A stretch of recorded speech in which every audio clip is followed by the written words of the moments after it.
এ যেন হ্রদ দেখা আর কলা বেচা। যাবেন আইসক্রিম খেতে, সাথে বাড়তি পাওয়া হিসেবে থাকবে মিউজিকের তালে তালে নাচ।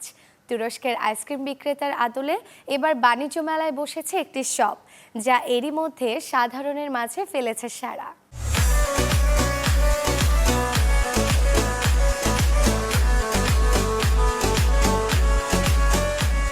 তুরস্কের আইসক্রিম বিক্রেতা মেহমেদ ডিঙ্কের আদলে এমন নাচ ছড়িয়েছে বিশ্বময়, বাদ যায়নি বাংলাদেশও।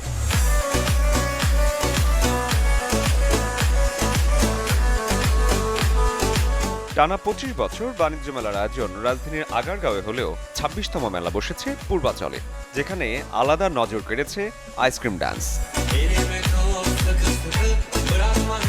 এটা দেখার জন্য বিশেষ করে বাণিজ্য মেলায় আসা ভাল লাগছে। প্রতিভাটা বাংলাদেশেও দেখাচ্ছে, ভাল লাগতেছে আসলে। আইসক্রিম ড্যান্স ভাইরাল হওয়ার পরে আমি আইসক্রিম ড্যান্স দেখতে আসলাম বাণিজ্য মেলায়। আইসক্রিমের নাচ দেখছি, অনেক মজা হয়েছে। যারাই যাচ্ছেন মেলায় তারা একবার হলেও ঢুঁ মারছেন আইসক্রিমের দোকানে। অনেকে তো শুধু নাচতেই আসছেন মেলায়।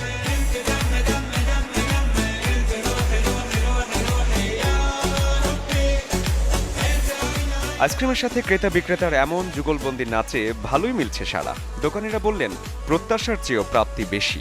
আগারগাঁও হচ্ছে পুরান পরিবেশ, বাট খারাপ হচ্ছে না, আলহামদুলিল্লাহ। যা আশা করি হয়তো এই বছরটা আমাদের সকলের জন্য এটা একটা মানে যেই এক্সপেকটেশন করেছিলাম, যে প্রত্যাশা করেছি, তার থেকেও ভালো যাচ্ছে।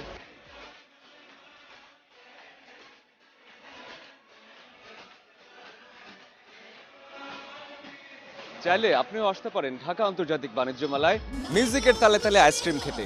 নিজের নাচের মুদ্রাটাও ঝালিয়ে নিতে পারেন, তবে অবশ্যই সেটা হতে হবে সামাজিক দূরত্ব বজায় রেখে। শরীফুল হক, চ্যানেল 24, পূর্বাচল।